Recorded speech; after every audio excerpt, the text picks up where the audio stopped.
let's go ahead and get started. So we're talking about autism across the spectrum. Let's just really quickly review what it means to be on the autism spectrum. A neurodevelopmental delay that makes it harder to communicate with others, understand others, filter sensory information, so your own communication, others' communication, taking in and filtering the information that's coming, dealing with the uncertainty around, act and react as expected, and create and maintain relationships. So those are definitely the challenges, and yet autism is also something that's incredibly unique to each person. There's a very famous saying, if you've met one person with autism, you've met one person with autism. And it's very, very true. You'll never meet two people who are quite exactly the same. Coming in, come on in. We got a few chairs up front and in the back if you want to sneak around back. Back is good too. Back is good. Okay. When we were setting up the gym in there, they had the staff tables on the very, very back. I'm like, no, this is like primo autism real estate. You don't want these to be reserved for staff. You put the staff in the little cramped tables in the middle there. That's not, that's what we want to do. The official diagnosis means you've got to have the deficits in social emotional reciprocity and nonverbals and relationships. You've got to have stereotyped repetitive speech, excessive adherence to routines, restricted fixated interests, and over or underactive senses. And symptoms have to be present in early childhood, but may not become manifest until social demands exceed limited capacities. What do you mean by that last one you're on? Yes, we're going to go through this in more detail and in English. Reciprocity. Yeah, we'll get there because in English it's there. But reciprocity just means the back and forth. Okay. And so just even things as simple as realizing that when someone else says hi, you're supposed to say hi back. And things like that. Because it's so individualized, when they had the government tried to like figure out exactly what how they should graph autism, and so they came up with these individualized spectrum graphs. Could you take one and hand these around? I'm like, wait a minute, I have this all in a handout for you guys. Also, if you ever want any of the PowerPoints or anything, just email me. It's no problem at all.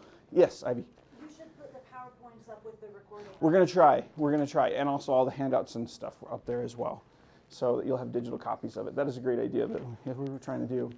So you can see that like autism, again, kind of has these main 5 areas here. The social impediments, communication difficulties, routine repetition, sensitivities, intense focus and interest. And everybody's personal graph would look very different. And obviously they flipped the colors there. But think about your own. Like, where are your strengths? So I'm quite good at communication, but I'm not so great at social. And my intense focus and interest don't usually get in the way, but I've definitely still got them. Sensitivities, so on and so forth. The key is we're all very, very unique. A good rule of thumb, though, like I was saying, is that autism is... Hey, Paul. Oh, this one doesn't... Does not unlock? Okay. Good rule of thumb is that autism is a disorder of extremes. So if you think about almost any characteristic, you're going to find autism on the outliers. And yes, there's some overlap with the quote-unquote normal range in here, but if you take a characteristic, we're going to tend to fall toward one side or the other of it. So let's look at how that actually looks. So if you go to speech and language issues, we're the kids that like didn't talk till age 5 or 6 or 7, or we're that kid that just talked early and couldn't shut up. And any guesses what side of autism I have? We often use overly formal language. We give too much detail or not enough detail. So my son, he will have no context at all for anything he tells me. And it's like, what? And then my daughter will need to tell me like an hour-long story to get to the point. Repeats words and phrases, echolale. With high-functioning autism, this looks like the ability to quote an entire movie or a TV show. Okay, how many people in here could probably do that at some point, right? Okay, often have strange or unnormal voice characteristics. That's not as common as people used to think it was. Dominates conversations or nonverbal. Cognitive issues, again, we tend toward extremes. We tend toward very black and white. This is either absolutely right or absolutely wrong. We tend to have problems with change, when change comes up, and trying to deal with that. Over or under conscious of mistakes. So we'll have one area where we're very perfectionistic and another area where we can't even notice that we haven't actually cleaned our bathroom in a year. So hyper or hypo rationality. So what this means is, again, we tend to be the same people who, like my son, whenever we're saying like, and then you'll feel it in your heart. And he will say, well, actually, The heart is an organ that pumps blood through the body and brings oxygen and nutrients to the cells. You cannot actually feel anything in your heart. So we have to always come up with other ways to say that with him. But he's the same kid who can't throw away his toys because it might hurt their feelings. So again, over and under rational.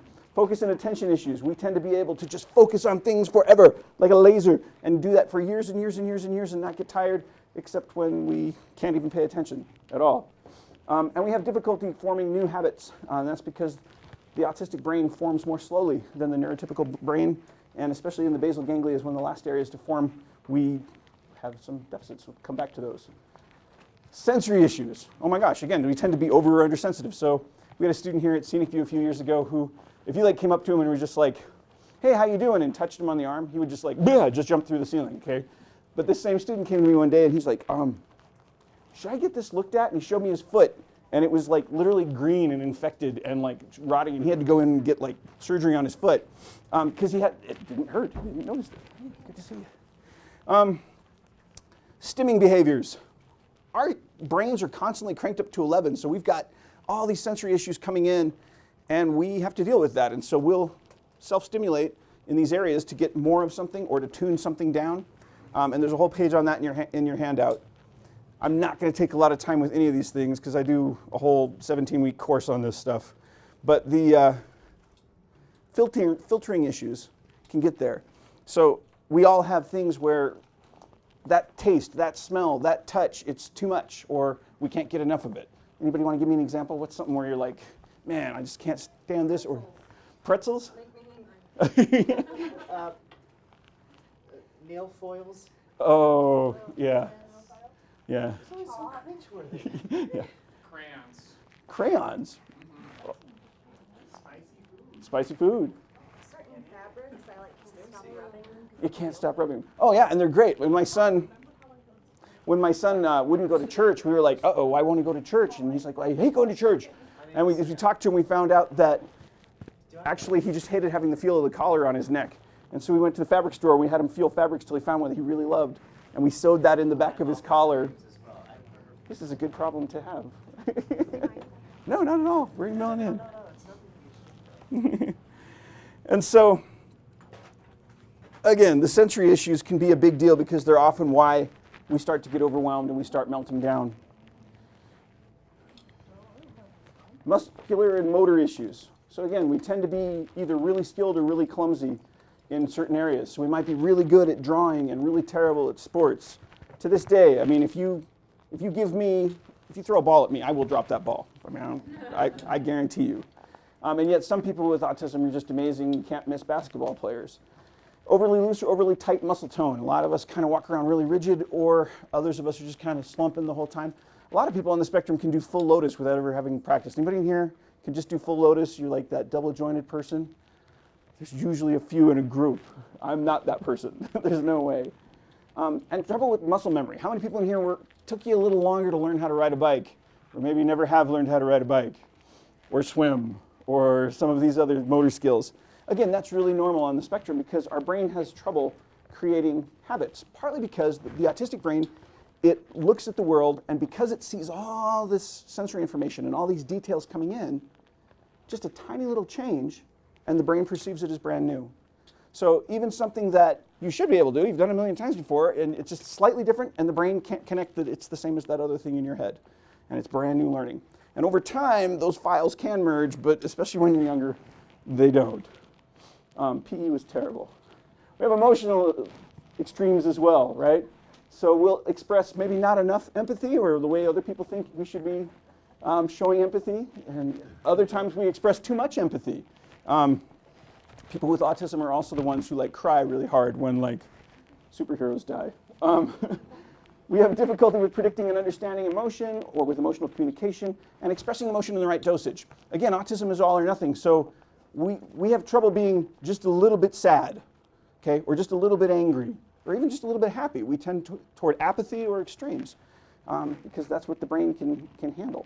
And we often will do things then accidentally without considering the impact on the listener, because we're interested. Yes? Are we going to be able to access your Yes, all of this will be totally available, and I have tons more I'll send you. Social issues. Again, this is where a lot of the pain comes in, but we tend toward extremes there as well, where we tend to use our hands all the time or not at all. We tend to have big expressions or just flat affect, where we just don't show any emotion at all. Trouble to recognize when the listener is interested or bored. I apologize for that. How many people in here just hate making small talk? Like, what is the point of small talk? It's terrible stuff, and yet that's the world we live in. And so these things are a little bit harder. And one of the hardest parts is that our social emotional age doesn't match our chronological age. A good rule of thumb with autism, this is just a rule of thumb, this isn't research, this is what's called the rule of 2/3, which says that we are about 2/3 of our chronological age developmentally. So that means when you're 18, you're kind of 12, but it means when you're 30, you're kind of 20. And when you're 60, you're kind of 40. And that's actually kind of cool as you get older, but when you're younger, it's like Nancy was saying, you just feel further and further and further behind all your peers. Did you have a question, Mike? Or a comment? I saw your hand. Okay, never mind. And the other challenge is that autism almost never comes alone, right? Things like ADHD, allergies. How many people in here have allergies of some kind, food or seasonal or whatever? Anxiety disorders. How many have? If you made it to adulthood with autism, you probably have anxiety. Eating disorders, GI problems, mood disorders, learning disabilities, motor problems, OCD, sleep. How many people with sleep problems? Oh yeah. Okay. And Tourette's syndrome. These are all things that are really common with autism. So it feels pretty awful when you look at just the challenges. Can I get someone to read Dr. Atwood's quote? And I love that Nancy mentioned Atwood. Go ahead, Sam. Professionals and service agencies tend to see children and adults with autism spectrum disorder who are having problems that are highly conspicuous and difficult to treat or resolve. And this may lead to an overly pessimistic view of the long-term outcome. Yeah. When do you go to the doctor? When you're sick. You don't go when you're well, you go at your worst, right? Oh, this is the worst thing ever. Now I'm going to go to the doctor.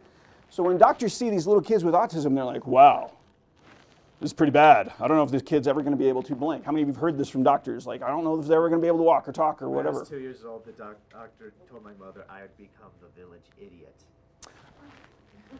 Gold sticker for that doctor. Yeah. So that being said, does that mean doctors or dentists office? Yeah. Any of these, we go to them when we're at our worst. And so because of that, it tends to be overly pessimistic. You never see somebody take their, 1-month-old baby to the doctor and say, Doctor, I'm so concerned.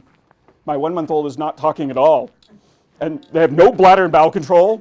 And they're screaming all the time. Can't even hold their head up. Doctor, this is nobody says that. Why? Because we know they're going to develop. Well, autism is a developmental delay. And so a lot of things that I couldn't do as a kid, I can do now. And even in my 40s, I'm still learning new stuff. And if you don't trust me, you can trust Donald Triplett. Donald Triplett was the very first diagnosed case of autism ever, okay? We have autism because of Donald Triplett. He was the one who gave that label a name. It was 1938. Dr. Connor found him in a mental hospital. He was 5 years old because he was the kid who had classic autism, right? He made all the weird movements. He didn't make eye contact. He didn't talk to adults. Donald assigned people numbers instead of names. He was always writing numbers in the air with his finger. Donald was strange. He loved to spin, and he liked spinning things. And his parents were like, oh, he's hopelessly insane. And so at 3 years old, they told him to put him in an insane asylum. And Dr. Connor said, well, he's not insane. I don't know exactly what's going on with Donald. He's in his own world. And that's what autism means. It comes from the same roots as like auto or automatic. It's meaning self. It's being lost in the self is what autism means. And yet, a couple years ago, they went and tracked Donald down. He's still alive. He's in his 80s. Okay, this is Donald Triplett, and he graduated high school. And he worked as a bank teller and retired. And he still lives on his own, which a lot of 80-year-olds can't say. And he golfs, and he drives, and he travels the world. And notice the delays. I mean, he didn't learn to drive until he's 27. But here's a guy who did this stuff. And yet his routines are still rigid. When he travels the world, he has to have it all in this certain order, and he takes his pictures, puts them in this book. And he had early childhood interventions that helped him because Dr. Connor said, well, we need a family that can take this kid out of the insane asylum. And he found a farming family. And they said, well, we'll take him. What do you do on a farm? You work. You work hard. They said, well, what can he do? And they said, well, he's good with numbers. So they had Donald out there measuring things and counting corn and digging ditches. And Donald excelled at that stuff. And he lived in a really small town. and he was able to go to a small school in a small town where people were like, yeah, Donald's weird, but he's also really smart. And they still, when they went and tracked him down for the article, they were like, you're not going to make Donald look dumb, are you? Donald isn't dumb. Donald's really nice. Donald's really smart. And to this day, he's almost like a little local celebrity there. But he had this stuff, and here's the point. Donald, Mr. Autism, turned out pretty dang good. But autism, it's hard to see that sometimes in the early seasons, in the early stages. And we're all of us in these different stages of autism. So as we look at autism across the lifespan, I'm going to look at some common things across. We're going to generalize because we have no time, and every story is going to be totally unique and different. But as you look at this, think about what stage are you in? Okay? What season are you in? And if you've passed through one of these stages, great. You can turn around and be a mentor for others in this stage. And it's brought great joy to my life to be able to be that sometimes. No matter what season, every season, you need to focus on actualization. Actualization is a wonderful concept. It means to become an actuality, what you are in potential, right? So an actualized acorn is a oak tree, right? Actualized caterpillar is a butterfly, right? All of us, you're here at this convention because you believe that there's potential with autism, and there is, if we're heading toward being our very best we can be at whatever stage that is. And that's going to look different for everybody, and that's fine, that's great. But never stop looking for, how can I reach my fullest potential right now? And just that next little thing, that next little piece of growth. That's why I like the trees as a metaphor. It's just that little tiny incremental growth. You can't even notice a tree growing. And then you look at it years later, and what do you notice? Dang, that tree's big, right? That's a very different tree than when I remember. We're going to look at these 7. I'm not going to spend a lot of time on these first ones because you guys have passed through these seasons, I'm assuming, since you're supposed to be 18 to be here. So, but whatever stage you're in, again, plan for each and be aware that the people who are helping you in these stages, they need help too sometimes. But this was me as a little kid. I would not take a bottle, would not take a pacifier, but I needed a blanket that I would chew on this blanket. You can see what's left of my blanket here. This got gradually smaller and smaller. It was originally like a bright yellow. It gradually turned this horrible brown, and then like one day it was gone, and my parents were like, oh, it's gone now. But I couldn't fall asleep without that oral stimulation. I don't need that now. When I got rid of my blanket, I ground my teeth really bad, and I had to go get dental work for that, but it was there. If you notice my pinky out here, it wasn't because I was a blue blood. I was extremely poor growing up in a trailer court, but the world was a lot easier to examine if I used my little pinky to touch things instead of my whole hand. And if you notice, I have my amazing eye contact here. It's great. But I always looked like I was deep in thought, right? So it was good. And I hated having my ears touched, but once my hair got there, I didn't want my hair cut, so I always hated haircuts and all that. Childhood's tough. If we had time, we could all tell those stories. But one of the things about autism that's interesting is that we often all have sleep disorders. And I will tell you this, and we'll look at sleep hygiene in a second here, but if you have not tried melatonin, yeah, can I get a hallelujah? Hallelujah! Yeah, I saw some people in the back, they're all like, oh yeah, melatonin. Melatonin saved my marriage and my sanity, okay? Even my non-autistic kids. We tried everything, and finally, we found melatonin. The problem with melatonin is they're not sure what the long-term effects are, and you can't know how much to give somebody. You have to start small and keep adding. Also a CPAP. And CPAPs, if you're actually having this, you should definitely get checked for it because a lot of people with autism have those obstructions. One of the safer inducing. Yeah, so definitely talk to your doctor, but yeah, there's no known side effects. And it works pretty good with that. Now, sleep hygiene is awesome. You need to have a sleep system, a sleep routine, where you use the bed for sleep. You avoid screen time. Why? Because it resets your brain. Avoid caffeine and sugar close to bed. Use white noise. Make it dark and cool. And learn to nap correctly. And I could spend a long time on all this stuff. But following sleep hygiene is actually really critically important, even if you're using the melatonin. We thrive on routines. So have a sleep routine and stick to it. But if you do need to use something else, again, go talk to your doctor, but try it. Elementary school years, I had to learn the hard way that my teachers did not appreciate the fact that I could do all of the voices from Sesame Street, and that I couldn't be Cookie Monster during that. I can still do most of them. It came in handy with my kids. This is, no. Come find me afterward. So this is the happiest Christmas of my life. And as you can tell, no one told my face.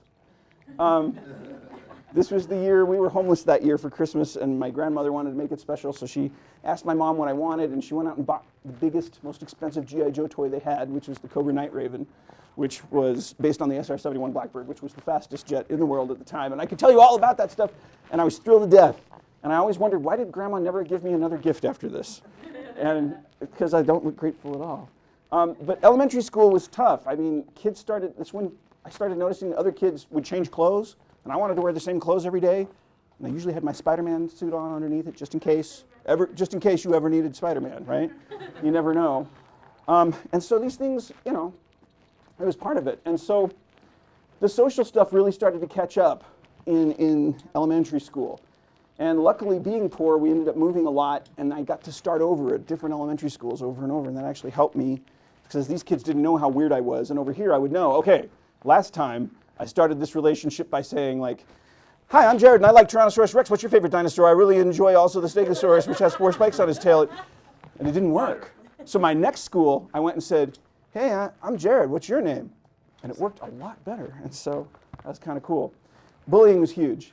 Elementary school started getting bullied. How many in here were bullied? Okay, yeah, a lot of hands. Bullying on the spectrum is normal because we're different. Therefore, we're the targets of bullying. Also, we can't usually tell. Also, sometimes we're desperate for attention, and so any attention is good attention. Remember one time a kid lit a firecracker and stuck it in my hood getting off the bus one day, and that kind of. I had some bad bullying experiences. And again, if we had time, we could all like go through that stuff. But it was tough. And by the time, we don't have time to go through all this stuff. By the time I got to teen years, it was really starting to take its toll. And as I got into junior high here, again, notice I still have amazing facial expression. And I got glasses, which really helped my social status, too. I finally really hit a wall. Remember how it said that these may not become apparent until your demands exceed skills? Well, what's different about junior high from elementary school when you look at teachers and stuff? What was that? Kids get meaner because they got hormones and weird stuff going on. Yeah. What else? How many teachers do you have in elementary school? Yeah. And in junior high, how many do you have? Yeah, like 30,000. And each teacher has a different set of rules, and they're in a different classroom. And then between classrooms, you got to go to the locker, and that has different stuff. And then there's a locker room, and people are expecting you to get changed or dressed or shower. I didn't shower daily till I was on my LDS mission, and I realized that my companions knew that I wasn't showering daily, so I should probably shower daily. I didn't like the feel of water on my face. Hated it. I actually really like it now, but I hated it then. But it got to be too much. And when I was in junior high, seventh grade year, Christmas vacation, I went home and I said, I'm not going to be able to enjoy this Christmas vacation because I know school's coming up again. And I said, I'm not going back to school. And my parents were like, of course you're going back to school. And I was like, I am not going back to school. How many of you in here with autism can be kind of stubborn when you want to be? Okay. They went to the school and said, our son is not going back to school. So what can we do? And they said, well, he's too young to drop out, even in Alaska, which is where I grew up. He's too young to drop out. He's 12 years old. He has to do something. So they came up with correspondence classes because there was no such thing as the internet. Correspondence classes, my parents came back to me. They said, you can't drop out of school. And I said, well, I'm not going back. And they said, well, you're going to have to do these packets, and you're going to have to do all your work by mail and send it in and get it graded that way. And I was like, where has this been my whole life, right? This is the greatest thing ever. And so I totally just lived at home. I had a paper route, but I did nothing, and I saw nobody. And I played my old school video games and stuff, but that was my teen years. And that could have been kind of the end of my story, because ASD might as well stand for anxiety, stress, and depression when you're a teen. Now, as bad as I had it, girls have it worse. Okay? Girls on the spectrum have it even worse. Okay? All these girls on the spectrum know what I'm talking about. First of all, they never get an autism diagnosis. They get ADHD, bipolar, SPD, anxiety, personality disorders. Okay? They don't usually get told they have autism until they're much older because they're too social. Well, guess what girls' special interest with autism is? Social. Okay, that's almost always one of their special interests. Also, if a girl can't catch a ball, it's because she's a girl, right? And if a girl's quiet, well, it's because she's shy, and girls are allowed to be shy. So my sister, who was selectively mute till she was 12, never got an autism diagnosis, but holy cow, she's autistic, okay? It's hard for girls, and girls with autism are 25 times more likely to have an eating disorder than the standard population. That's a horrible statistic. And there's many more, too. But it's tough, yeah. What is the suicide rate for adults that are diagnosed? Is there a difference? We don't know. We don't know. And one of the things you'll see as we get to the older adult stages is there's no research being done on this. No one's funding it, and it's really annoying. I had heard that there's a high suicide rate for adults that are on the spectrum, but I'm sure it's got to be a little higher, but on the other hand, even though I think everybody with autism at some point we think about suicide, most of us are like, well, that seems like a really big change. And so we really, it's hard to get there. Yeah. I noticed you have an MEU, so are they doing anything about helping educators change this? Because I've worked in the school system my entire life, and I'm in my 30s, and I got diagnosed 2 years ago because I was diagnosed with all that stuff first. And even my coworkers, I worked for Nancy, worked at Spectrum Academy. And they I still told couldn't them spot you. that I had autism, and they thinking I was full of shit, basically. So, I mean, is anything, do you know if anything's been done to educate educators? It's very slow, and it is happening. I know Utah's got funding for what's called the STAR program and a couple other things that are going to be helping with that. The other thing that's helping that is we have more adults on the spectrum now who are coming out and talking about it a little bit. And I'll mention some of them later, but that is helpful. Yeah, real quick and we can move on. I was going to comment on whoever says the suicide rate. Suicide actually happens all the time. I mean, you don't know when it's going to happen. No, and it's a higher rate in Utah, period, right? You don't know when it's going to happen. Yeah. Hope for Utah, if you guys have heard of Hope for Utah, they're the biggest anti-suicide group in the state. They're housed in this building. We rent space to them because we believe so much in what they're doing. I have a question. Yeah. Go back. I can. We got to move on here quick, but yes, I do want to help. You often hear you say often diagnosed as ADHD and bipolar, but what's And you can have these and have autism. right? I do an entire presentation on the differentiation between ADHD and autism, and as of 2013, you can officially have both. But people who've worked with this have always known, yeah, you can have both. Okay. So if you're interested in that, I'd be happy to send you that whole presentation, and you can see some of the differential diagnosis stuff. But again, if you're seeing this kind of conglomerate of labels, that's probably autism in a girl. Yeah. Yeah, we can try. And I'm from Alaska, so I'm the worst person to tell. Like, for me, it was boiling hot, like, before you all got in here. So, my poor wife. And temperature sensitivity was one thing that always would get in the way in our marriage at first. High school, things got a little bit better because I went back to school. After a year and a half off of doing correspondence classes, I realized I am going to end up with no job that I can do because I have no ability with my hands. All the jobs I want to do require a college degree, which means I have to go back to high school. And I had no diagnosis, but luckily I had a counselor who was understanding and let me go back to school part-time at first and gradually build. But the other thing that was really lucky is one of my fixations was reading, and I came across a copy of Dale Carnegie's How to Win Friends and Influence People, which is one of the oldest social skills guides ever written, and some of you have read it. It's a classic. But that started me on this path of saying, well, wait a second, I can learn this stuff, I can have ability to have social responses from other people, and long story short, I started coming up with systems that allowed me to do that. And so when I went back to high school, it was really tough. It was probably the toughest thing I did in my life, certainly to that point. And yet, by the time I got to the end of high school, things were becoming a little better. Thankfully, the academic challenges, that was not a problem for me. I know some people with autism have learning disabilities, and it's really hard. And yes, I was still a geek and a nerd and a loser, but I wasn't as isolated either. I managed to make some friends in high school, and what's cool is we all went on and got autism diagnoses later in life. But we had a good group. And thankfully, living on an island in Alaska, there's not a lot of guys to choose from, and some girls just find complete indifference really, really interesting. So this girl asked me to prom, which was cool. You gotta love my flock of seagulls haircut. It's all awesome. You got a smile. Anyway, it was awesome.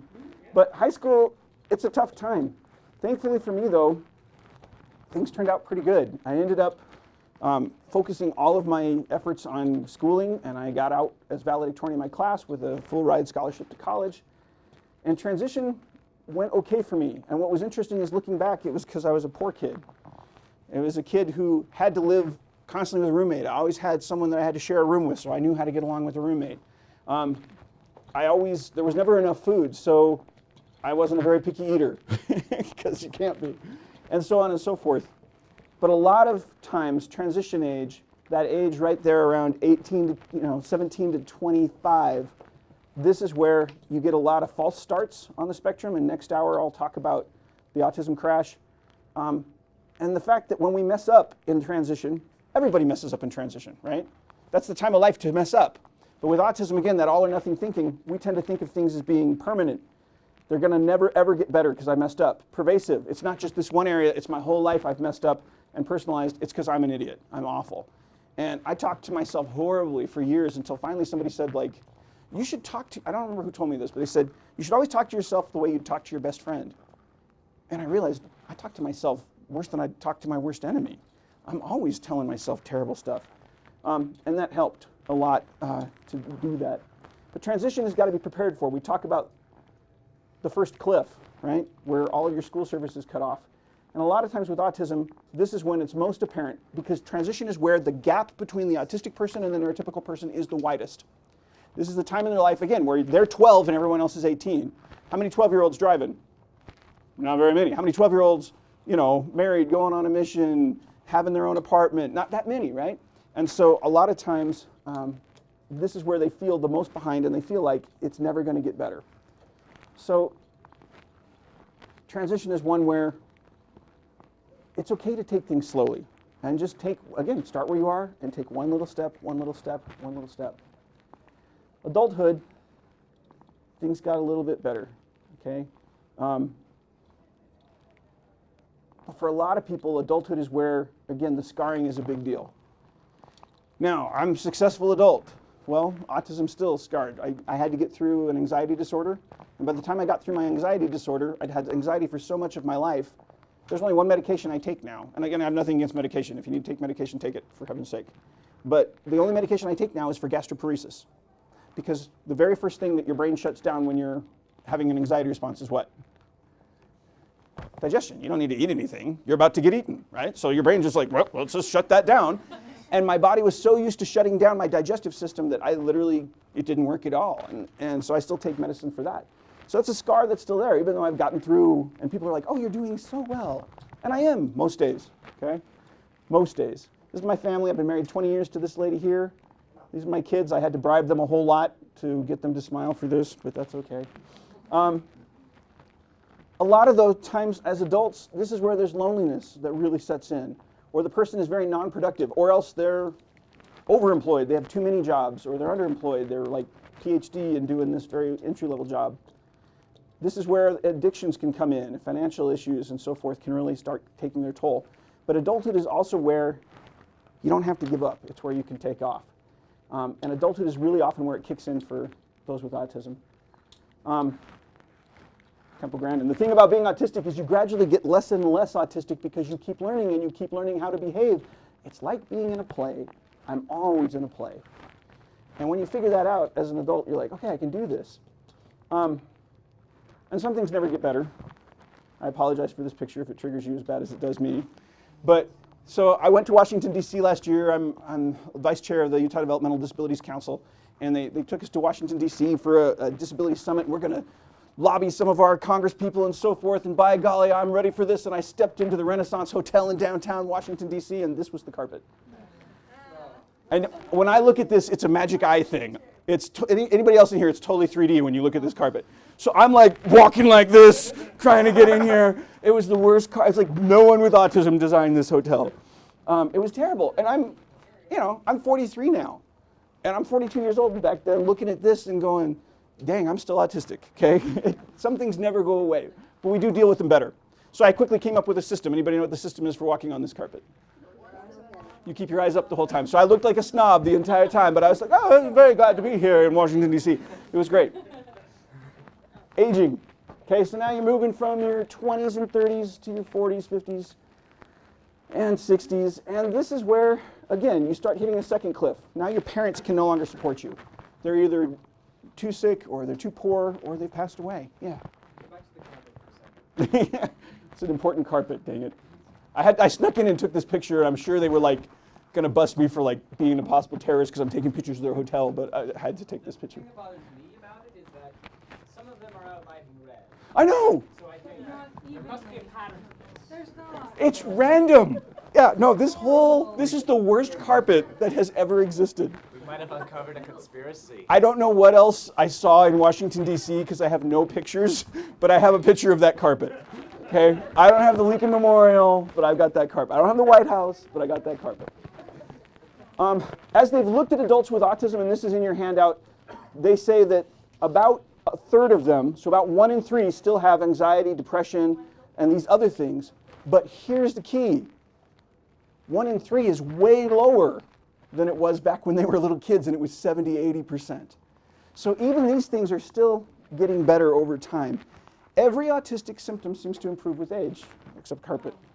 And there's not enough research, but here's something cool. Harvard ran a meta-study back in 2014 where they tried to find an adult with autism and Alzheimer's, and guess what? They couldn't find a single one. Now, a lot of bag of salt with that, but because the autistic brain takes longer to develop, it may also have a cool resistance against things like Alzheimer's and so forth, because the brain is still always growing and developing. Anyway, Who's that man, Donald? that's Donald Triplett, the first ever diagnosed case of autism. I told the story earlier. Oh, But I got me. I know, it's fine. Scientists are shocked to find that people with autism are getting better over time. Things that used to think they didn't function well, like the mirror neurons in the brain, which is that part of your brain that, like, don't go in that room. You know, they thought that people with autism didn't have that, and that's why we didn't have empathy. And what they find is actually they're there the whole time, but they're firing weird. But by the time we're 30, we actually catch up to neurotypicals in our mirror neuron function, and then we go beyond it. Now, cool caveat here, although it's interesting, is I've talked with people who are aging with autism. I was talking to this one guy, he's in his 70s now, and I was like, so what are you doing? Are you still watching? Because he used to always watch, he would listen to all the Harry Potter books on tape. He just loved it. And he'd listen to them 1 billion times. Like, he wore out the cassettes, and then he bought them on CD and listened to those CDs till they were dying. And he says, I don't do that anymore. And I said, well, why? And he said, because it's too much. I can't handle it. I'm like, you've listened to these stories literally like 100 times. How can it be too much? He's like, it's just too much. It gets too exciting for me, and I get too into it. And so we may end up with some hyper-empathy. But again, these are things that need to be researched. All autistic behaviors improve with age, according to the research. And in approximately 15%, about 1 out of 7, it's no longer a disability. And even those that have intellectual disabilities are improving, not just those that are the quote-unquote higher functioning. Why? Well, when you get out of K-12 school system, things improve, because we all hated school for a reason. And when you get into college, you're not expected to be good at everything in college. You can actually specialize, right?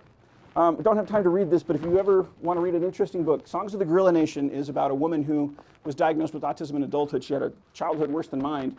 But she had to go back to school to become, she's an anthropologist, or a primate anthropologist, and she's pretty famous. But college for her, she was so scared because she dropped out of high school, and she went and got her GED, but she never wanted to ever step foot in a school again, and she went to college, and it was the greatest experience of her life. And of course, she's still there now as a PhD professor. Yeah. The first one, making rules and social experience, is that for the students here at ScenicView? Or is that all? Everybody. When you get out of school, the expectations are different. And you can get by with being a lot more different as an adult. As a kid, though, everyone around you is the same age. When does that ever happen, right? When you're a kid, you're expected to be good at English, good at PE, good at chemistry, good at science, good at math, and then come over here and be good at music class. You're expected to be good at everything. Nobody does that to adults. So it helps a lot. We'll talk about some other reasons it's easier too. But Isn't it also common, like, that some part of autism feel like they get worse? Because there are certain things, it's like after, like, I got through high school, it's all like, this feels like it's been getting worse and worse. it absolutely can be. And like I said, I was talking with that guy who's in his 70s now, and that part's getting worse. His hypersensitivity's there. And yet, as an adult, though, you can come up with cool new systems to deal with it that can be a lot more helpful than when you were a kid. Adulthood, you generally have better social potentials because you have more interests than just dinosaurs or whatever it was. You can mask and you can appear normal when you need to. You usually have some social circle, usually at least at work. And many of them actually get married. Temple Grandin, parents worry too much about social life. My friends are all at work. And again, if you're an adult, where are your friends? They're your coworkers and they have similar interests. Bottom line is this. Even if you have autism characteristics, there's always, always hope. As they looked at, this is the longest term study I could find. It was a 5-year period. They were looking at 241 adolescents and adults. And more than 2 out of 3 of them had intellectual disabilities, so they're the quote-unquote low-functioning autism. And they found, hey, what? Guess what? They're all getting better. Harvard, science is telling us autism is not a fixed life sentence because people improve. They're shocked. And why? Why does it get better over time? And why are we finding these superpowers? Because there's strengths with autism. I don't have time to go through all these, but these are all researched strengths. They're in your handout. And these are all things that can be amazing bases for success in careers. Abilities to learn, to focus, to solve things, to be creative, to be idealistic, to create systems. These are things that can be really great. And I'll talk about that next time too.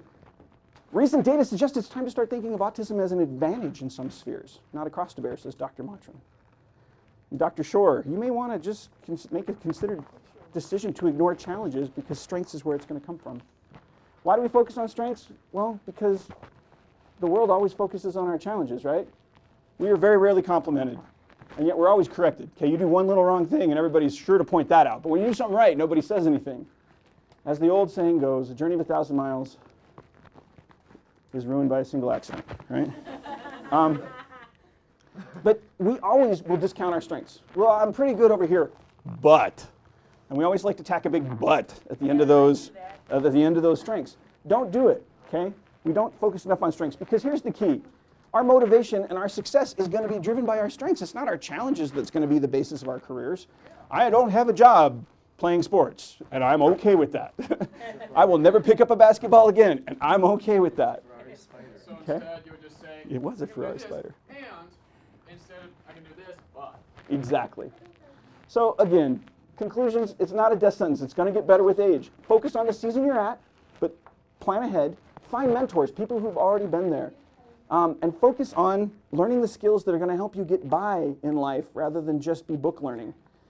Social skills and so forth. We'll talk more about this next hour. Focus on actualization no matter what stage and head toward transformation. So what do I mean by transformation? Can we go back to the God thing? God created autism because there's too many boring people in the world. Yay, free. So as we're going through all these different seasons, just like the tree year by year gets bigger and bigger, we're also growing. And they did a 20-year study, and they followed people who had disabilities, and they found that those who successfully adapted and got good outcomes went through all 5 of these stages. Everybody went through at least the first 2, but those who succeeded went through all 5. Here are the stages. First stage is the one Nancy was talking about. That's the start stage. Hey, something's different. Some people with autism, they're found when they're really young. How many people were diagnosed here when they were really little? Okay, how many people diagnosed in teens? How many people diagnosed as an adult? How many people still not sure and they might want to go in and get the diagnosis? Okay, but it's that first notice that something is different. Then you go in and get the label. You're autistic. When I went in to get diagnosed, I knew I was autistic. I didn't need anybody else telling me that. I'd already graduated college, and I'd come here to ScenicView for a summer job before I went off for my master's in special ed. And I needed a summer job, so I came here, and my first day, I'm sitting there reading with a student because I was supposed to tutor, and I said, what are we reading? And he said, we're reading The Oasis Guide to Asperger's Syndrome. I'm like, what in the world is Asperger's Syndrome? And by the end of the hour, I'm like sitting on his side of the table, I'm like, can I borrow this book, right? You know? And about that time, my youngest brother got diagnosed with autism, and I was like, oh, I have this too. And then my son was born, and I was like, he's probably autistic too, and I want to be able to tell him and tell my students here that I have this. But now I've mastered this, and I look too normal. So I was scared to death. So when I went into the psychiatrist, I brought all of my files, and I brought and I had this whole presentation, and I'm about 10-15 minutes into this presentation on why I have autism, and he's like, whoa, okay, you have Asperger's syndrome, fine, okay, now let's just talk. And I cried because it was really, really cool. But then you got to come to stage 3. What does that mean? And I'd already hit this stage. I wanted that identity. I wanted to know that, like Nancy was saying, I'm not crazy. This is just how my brain works. This stage says, okay, I've got autism, and that means I need to blank, or I need these helps, or I've got these strengths, I've got these challenges. The ones who really succeed, though, went on to stage 4 and 5. Stage 4 is compartmentalization. It's where you say, you know what? Autism is one part of me, but I got other parts too. There's other things about me that I like these things, and I'm good at this, and I'm funny, and I'm whatever else. Every person is unique. And when we can start taking our autism and saying, instead of this big boulder on our back, it's a little pebble we can hold and put in our pocket, that's pretty awesome. I'm stealing that. Yeah, anyway.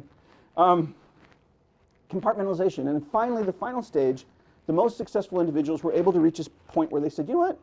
I'm thankful I had to deal with this. And they even in this study, they even went over and looked at like people who had cancer. People with cancer would reach this stage. I'm glad I had cancer, which again, it's like, it makes no sense to me. You talk to Bethany Hamilton, she got her arm bit off by a shark, right? Talk about awareness of a difference. I no longer have an arm, okay? And you talk to Bethany and you say, Bethany, would you want your arm back? And what does she tell you? No. No, I can help so much better without having that arm. Again, she's thankful that her arm is gone. Again, I can't deal with that, but with my autism, yeah, I can say I'm thankful for it. So final thoughts here.